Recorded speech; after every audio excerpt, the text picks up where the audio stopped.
aí galera, esse aqui é o Falatório Nerd e hoje a gente vai falar de filme perturbador. Filmes perturbadores, porque a gente viu um muito incrível, muito interessante, e a gente vai passar por alguns antes que a gente assistiu que foram bem perturbadores, antes de falar desse em específico, né? Então a gente vai começar falando sobre um que a gente já viu faz um tempo, que foi o Mãe, que é do Darren Aronofsky, que é um dos filmes mais surpreendentes que eu já vi, mas ele usa metalinguagem, né? Ele usa muito de metalinguagem para falar. Sim. É aquele filme ame ou odeie. Tem gente que odiou e não entendeu patavinas, e tem gente que amou, né, gente? A gente gostou muito. O engraçado é que quando a gente estava vendo no cinema, eu vi a primeira meia hora de filme e eu comecei a já ligar alguns pontos e ainda falei para você, né? Falei, olha, esse filme é uma alegoria, é uma... esse vídeo está cheio de spoilers, então, que já fique bem claro. O Mãe é uma alegoria à representação de passagens da Bíblia, né? Então, várias situações remetem a passagens que acontecem no Antigo Testamento. A origem da vida até o Apocalipse no final. Né? A própria mãe é representada como se fosse a mãe natureza, tanto que ela não tem um nome, né?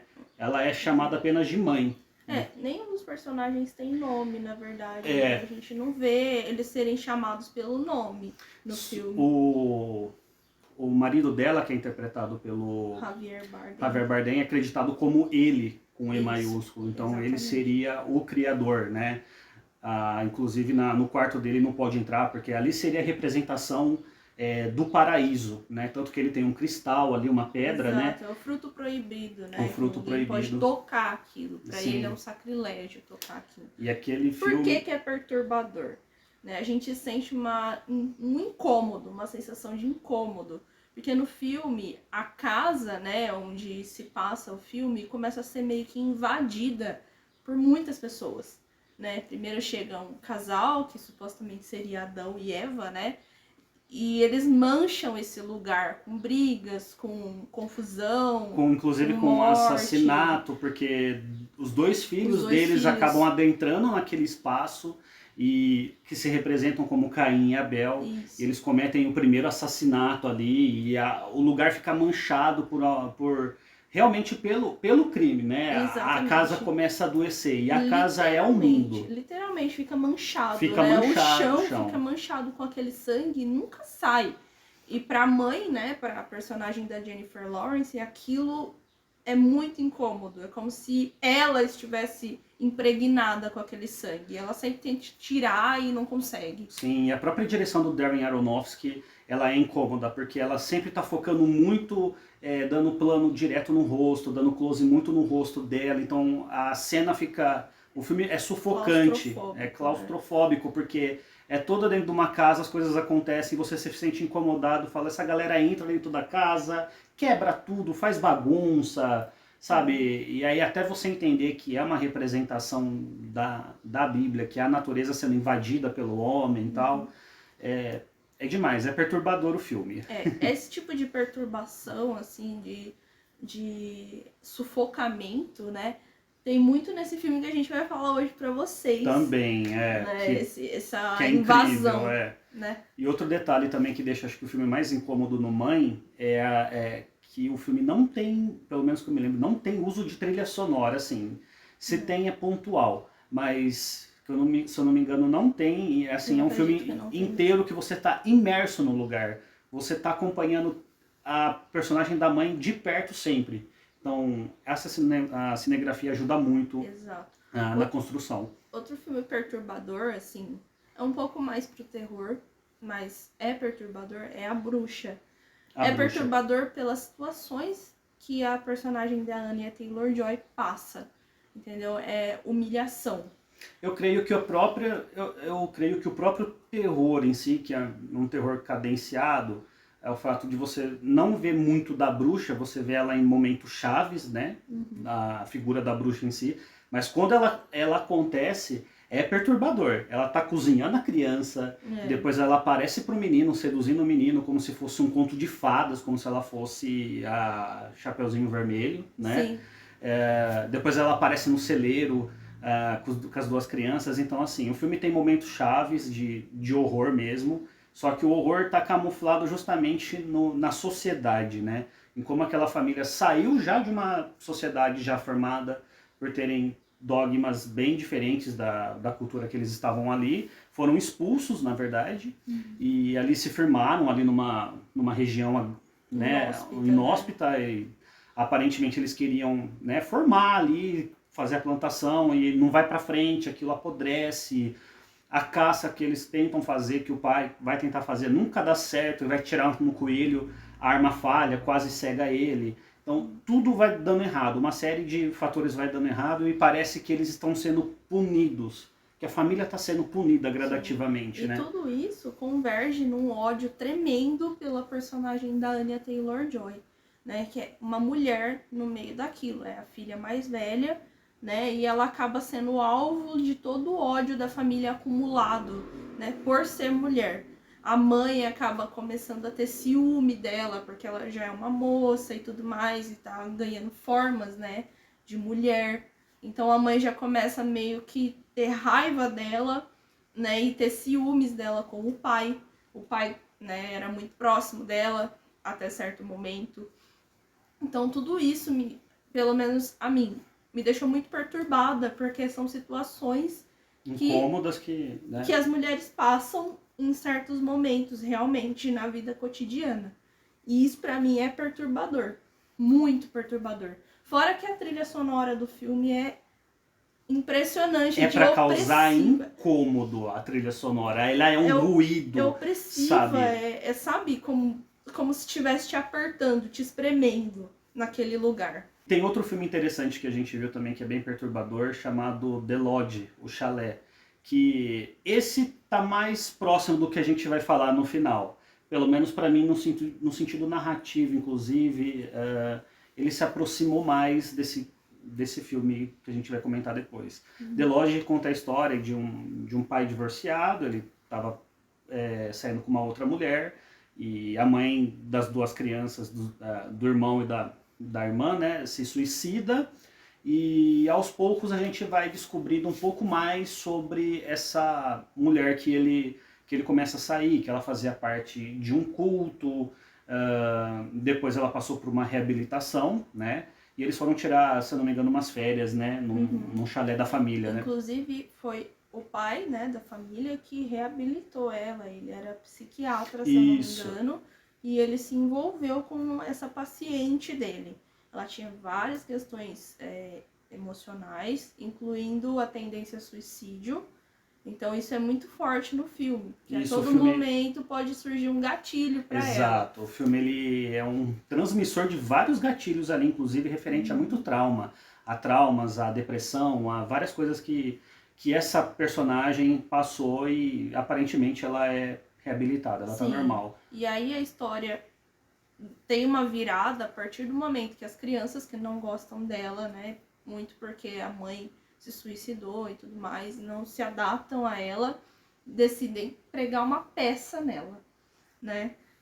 Fingir que, tipo, tudo sumiu da casa onde eles estavam, né? Que o pai sumiu e que eles estão isolados ali para morrer. É um lugar muito afastado, muito frio, né? Tá nevando e a neve tá muito alta, eles não conseguem sair desse lugar.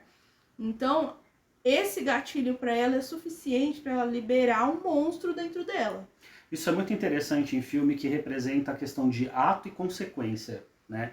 As crianças elas vão pregar ali uma peça, né, nela e vai despertar um gatilho nela que vai fazer com que o filme tenha esse ponto de virada que chega no final realmente impactante, porque o pai chega, ele cai da escada, ela empurra, eu não lembro, eu sei que ela mata o pai das crianças e no final ela prende as duas crianças, né? E a gente não sabe o que aconteceu, porque o filme para aí. Mas fica subentendido que deu muito ruim pros dois guris ali, entendeu? Então cuidado por pregar a peça. Inclusive esse filme Chalé, ele tem uma das cenas de jumpscare mais inteligentes e mais interessantes que eu já vi na minha vida. É a cena do piano com fundo vermelho. É uma cena muito bonita e, tipo, é uma das melhores cenas de jumpscare que eu já vi num filme. E esse filme vale muito a pena. Tem um outro filme também que, assim, é perturbador, é um pouco mais leve, não é de terror. É mais leve, Eu consideraria mais leve. Não é um filme de terror. Mas Mas é muito ele é um bom. thriller, ele é um drama, ele é um thriller. É um Ele thriller, isso. Chama Animais Noturnos. É muito bom. É do Tom Ford, né? Dirigido pelo Tom Ford.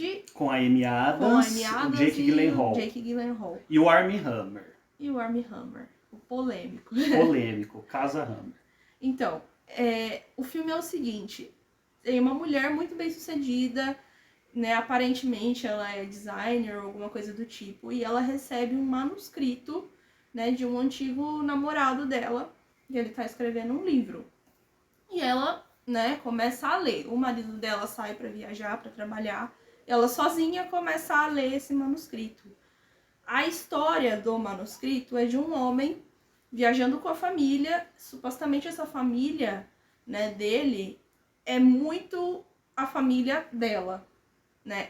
Ela e a filha que ela teve com ele na época, só que com nomes diferentes. Ó, Na verdade, a história mexe tanto com ela que enquanto ela lê, ela né, se vê. ela se vê ali e ela vê a filha dela, ela vê a própria família dela naquela Exato. situação de risco. Porque esse filme ele é muito inteligente, ele segue duas linhas narrativas, né? Sim. Ele segue uma linha narrativa literária, que é a linha da ficção, que é o conto que ela está lendo pra gente, né? E a gente vai acompanhando, que inclusive é a linha mais chocante, a linha mais interessante, inclusive, é o que desperta a sensação de curiosidade, de trilha para ver onde isso vai acabar. Porque a linha dela a gente vai vendo aos poucos as coisas acontecendo, o marido atual dela vai vendo pequenas partes, né, da vida dela. Ela é muito bem sucedida na profissão dela, porém, aparentemente, ela não é bem sucedida na vida pessoal.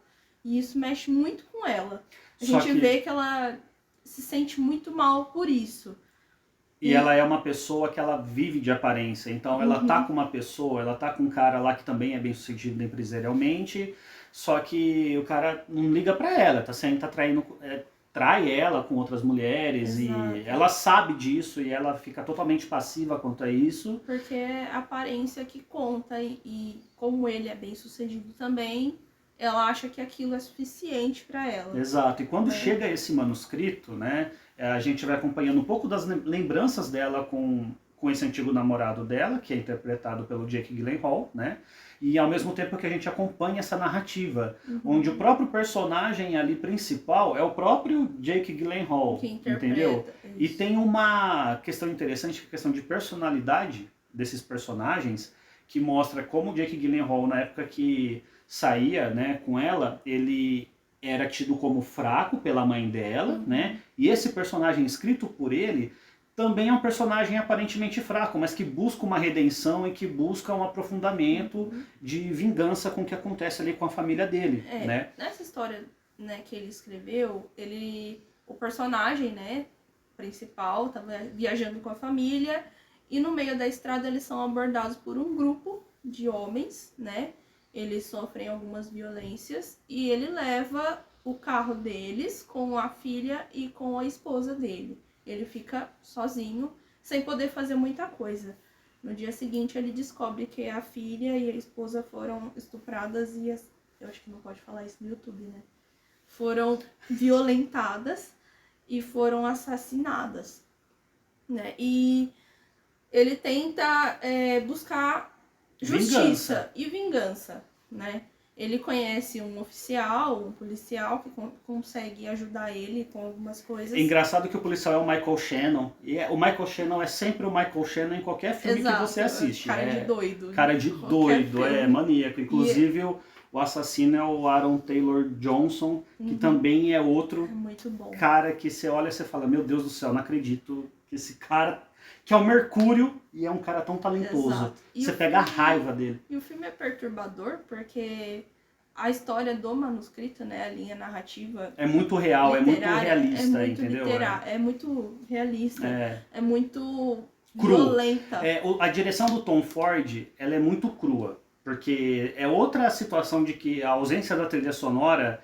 E apenas você acompanhando aquele desenrolar, aquela tensão acontecendo, aqueles personagens fazendo aquela violência psicológica, te deixa muito desconfortável. E você sabe, você fica esperando, não, vai acontecer alguma coisa, vai dar certo, eles vão sair dessa. Mas não sai. entendeu? E aí isso é um soco no estômago, isso é perturbador. A história da Amy Adams, né, a linha narrativa real do filme, não é tão empolgante, né, por um lado, né, porque é mais dramática, mais melancólica, a gente fica meio com pena às vezes dela, mas no final a gente sente raiva Exato. dela e ela leva o troco.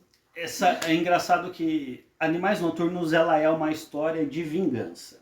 Ela é uma história de vingança, tanto do lado narrativo da ficção, quanto do lado real que a gente está acompanhando ali, entendeu?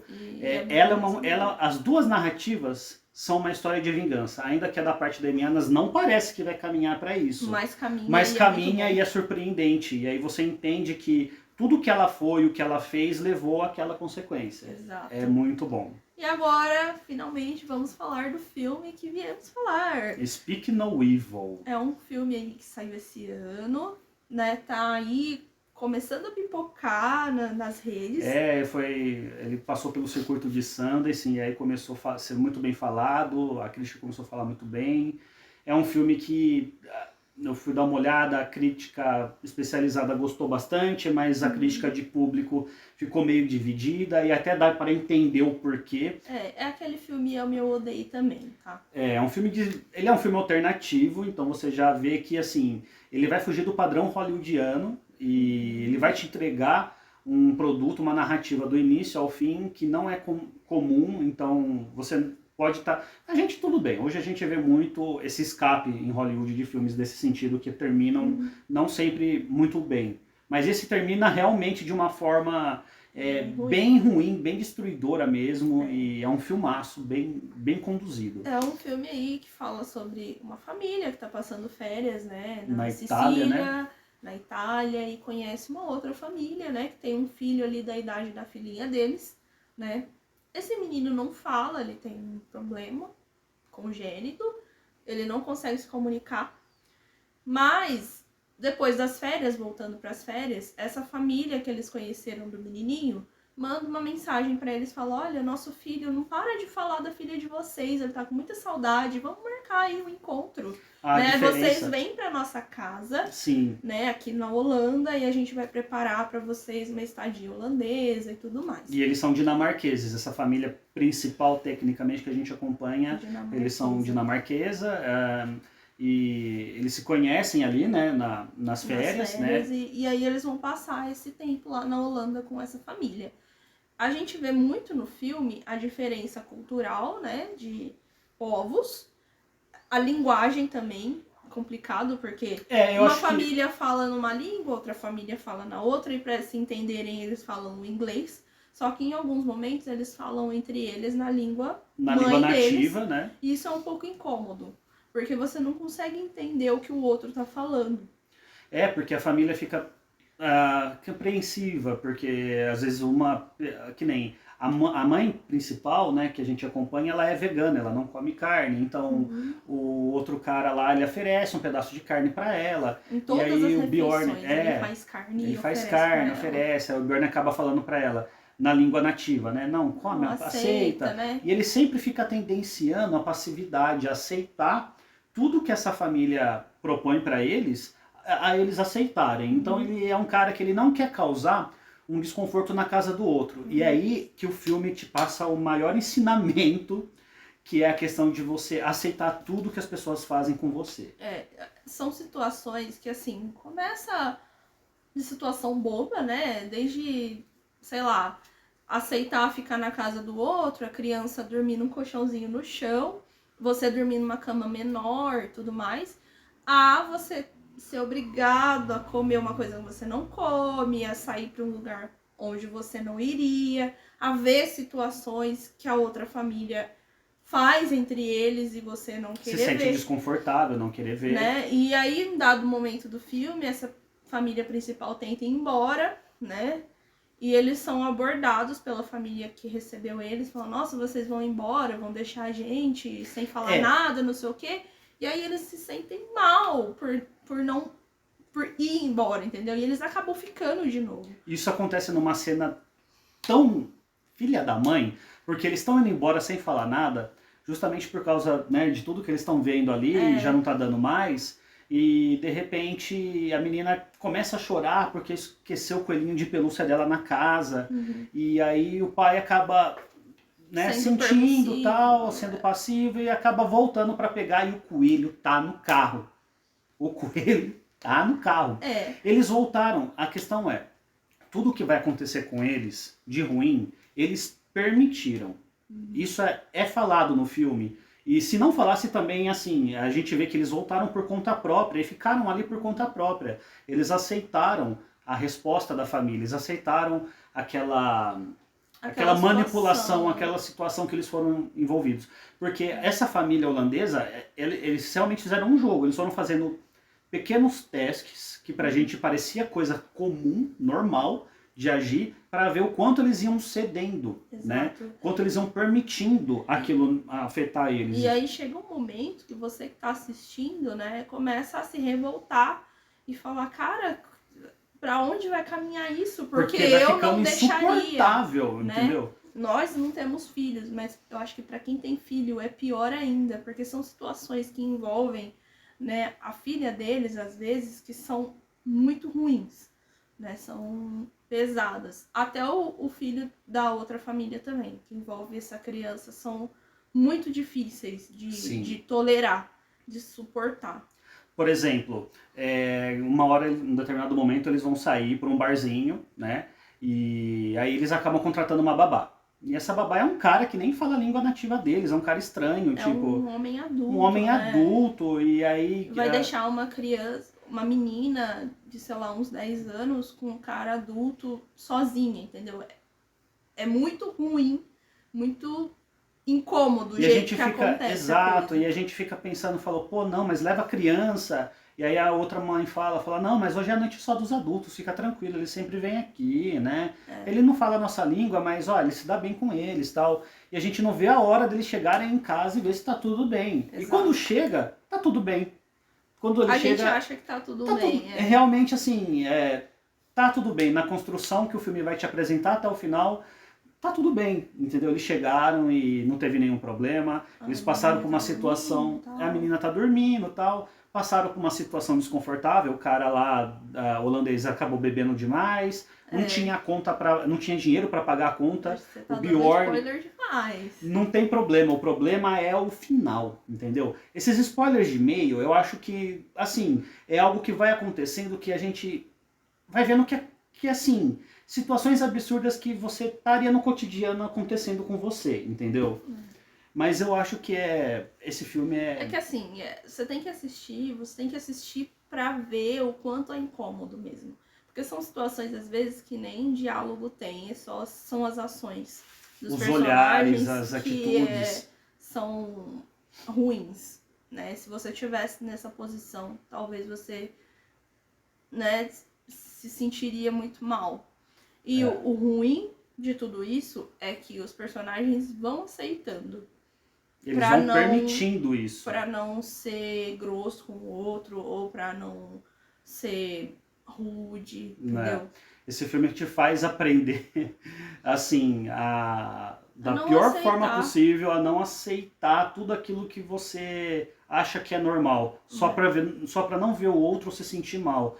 A gente não precisa aceitar tudo, a gente não deve aceitar tudo, aliás. Porque se você aceitar tudo, pequenos abusos, pequenas violências são cometidas com você e se tornam natural. E aí vai chegar num ponto que a gente vai falar, mas por que você fez isso? Porque você deixou, você permitiu que isso acontecesse com você. Exato. E é isso. A dica de hoje é Speak No Evil. Exato. Se você gostou do vídeo... Vai falar mais alguma coisa? Não, é só isso. Se você gostou do vídeo, deixa sua curtida, se inscreve no nosso canal, segue a gente no Instagram, Falatório Nerd, que a gente vai tentar postar mais conteúdo, comentar filmes, comentar séries. E é isso, gente. Muito obrigado. Até a próxima. Tchau!